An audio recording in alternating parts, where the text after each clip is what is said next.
Kamakailan lamang ay nag-post sa Facebook si Annabel Rama ng isang nakakaintrigang pasaring tungkol sa hindi nito pinangalanang Chucky na gusto raw makalaban ni Annabel Dal.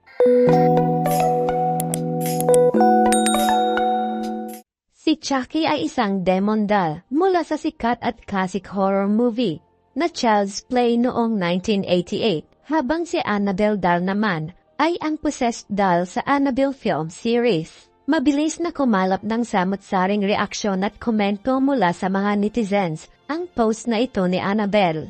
Hinala ng karamihan na si Sara Labati di umano ang pinatutungkulan ni Annabel bilang Chucky, at si Barbie Imperial naman daw ang tinutukoy nito bilang si Barbie Doll. Ayon sa kanyang mga sagot sa nasabing post na hindi lalaban si Annabel Doll kay Barbie Doll dahil maganda, maputi at makinis umano ito, na walang ibang pinatutungkulan kundi si Barbie Imperial na kasalukuyang nalilink na yun sa kanyang anak na si Richard Gutierrez. Ang tinutukoy nito na gusto umanong makalaban ni Annabel Dal ay si Chucky, ngunit hindi nito pinangalanan kung sino. Sa patuloy na pagdagsa ng mga komento kaugnay ng kanyang post, tila hindi nakatiis ang ina ni Richard na si Annabel sa mga hula ng mga netizens na si Sara Labati ang tinutukoy nitong Chucky. Nagbigay ito ng clue o tanda kung sino talaga ang pinapasaringan nito. Sa isang comment section, nag-iwan ito ng mas nakakaintrigang komento sa mga netizens, lalo na sa mga sumusubaybay dito.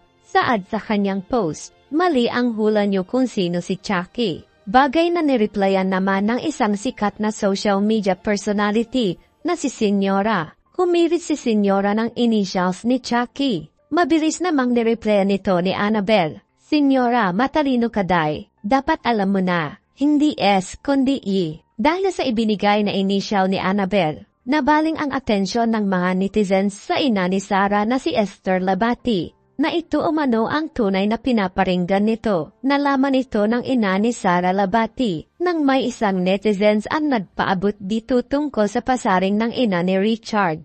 Sagot nito na hindi na niya kailangang tingnan at isa lamang itong abala sa kanya. Dagdag pa nito na ang Diyos na ang bahala kay Annabel Rama. Unang nagpasaringan ang magbalaing sina Annabel Rama at Esther Labati nang magkahiwalay ang kanilang mga anak na sina Richard Gutierrez at Sara Labati noong March 1, 2023. Anong masasabi niyo sa usapin na ito? Magkomento lang sa ibaba at huwag kalimutang mag-subscribe para sa susunod pa nating mga bagong upload.